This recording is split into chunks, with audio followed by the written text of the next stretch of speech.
Jeg har nå forflyttet meg til Berlevåg.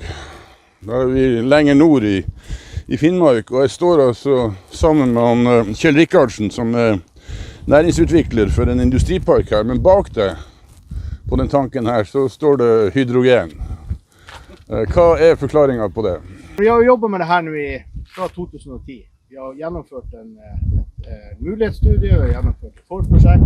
Vi har hatt med aktører som Siemens, Hexagon Composite, Varanger Kraft, Sintef, og vi har også hatt med Innovasjon Norge til å finansiere det. Konklusjonen er ganske klar på at hydrogen, ja, det er faktisk veldig interessant. Og sånn her begynte hele greia. Ja, for det er interessant det du sier, for du snakker om at du begynte i 2010. Hvis du går inn i verden i dag, så snakker jo alle om hydrogen. Ja, i dag snakker alle om det, men det var ikke så veldig mange som snakket om det da. Og det har virkelig tatt av de siste 2-3 årene. Men spesielt det siste året har vært veldig aks. Så nå snakker hele verden om hydrogen. Ja, nå, altså med den tanken og det industribygget som ligger bak den tanken igjen, det er så vidt jeg forstår et pilotprosjekt. Ja, det er Varanger Kraft som har med seg partnere på et EU-finansiert prosjekt, Helios. Og der skal man bruke et elektrolysanlegg som produserer ca. 1 tonn hydrogen i døgnet. For å teste det her i en sånn off-grid, eller i en perifer enhet, langt ut. EU er veldig interessert i det her, og det her i Arktis og hele pakket. Men det er Varanger Kraft Varanger Kraft Hydrogen som står bak det. Fordi, nå er det jo ikke du som skal utvikle selve fabrikken, du er jo næringsutvikler i dette, men mye av det jeg ser når jeg reiser rundt, er jo hvordan pandemien forsinker ting. Har det forsinket det prosjektet her også? Ja, det vi har fått informasjon fra dem om er at dette prosjektet er veldig forsinket på grunn av korona. Ja. For du skal utvikle en industripark i tilknytning til dette prosjektet her. Hva ser du for deg når dette står ferdig? Hva er visjonen din? Dette blir en liten del ut av noe mye større. Varanger Kraft med partnere, Varanger Kraft og Aker har jo planer om en storskala hydrogen- og ammoniakkproduksjon. Så da snakker vi om at hele dette området blir fabrikk.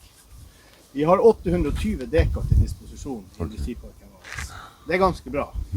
Så vi ser jo for oss at en storskala hydrogen- og ammoniakkfabrikk produserer jo betydelige mengder med varmt vann, som kjølevann og oksygen. Det å utnytte de sidestrømmene for å gjøre det her mer effektivt og lønnsomt, og skape nye næringer, nye arbeidsplasser i en liten kommune, er jo det vi jobber for. Så vi har jo signert en intensjonsavtale med et oppdrettsselskap som ønsker å produsere laks på land. For det henger jo veldig godt i hodet. Vi er også på jakt etter noen som kan starte med drivhus hos oss. Og utnytte de effektene som ligger i det. Drivhus i Arktis. Men innsatsfaktoren her er jo energi og strøm. Og du nevner Varanger Kraft. Der er det også et konsesjonsspørsmål om å få bygd ut nok kraft. Ja, og det er jo paradoks oppi alt det her. For man vedtok jo i fjor i Stortinget at alle konsesjoner som ikke var bygd ut innen utgangen av 2021 skal inndras. Jeg er uenig i det prinsipielt, at man skal ikke sette å holde på en konsesjon og ikke bygge. Men her har man da bygd ut etter hvert som muligheten har dukket opp. Man startet med å bygge det man fikk lov til å bygge, 45 megawatt. Nå åpner det seg for å bygge ytterligere 50 til. Det står ferdig nå til sommeren. Da var Varanger Kraft bygd ut nesten halve konsesjonen. Så vi har 105 megawatt igjen som ikke er utnyttet. Det er jo søkt om å få forlenget fristen. Det er avslått. Nå er det ankebehandling i departementet. Når blir det avgjort? Nei, det er jo ikke godt å si. I løpet av våren, forhåpentligvis.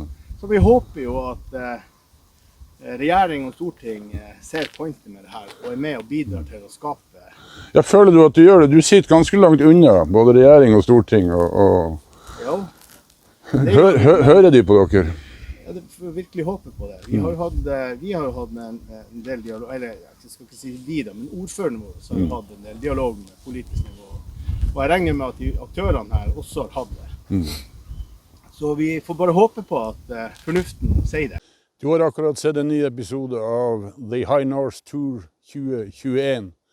En reportasjereise i Arktis og nordområdene. På jakt etter historier fra nord.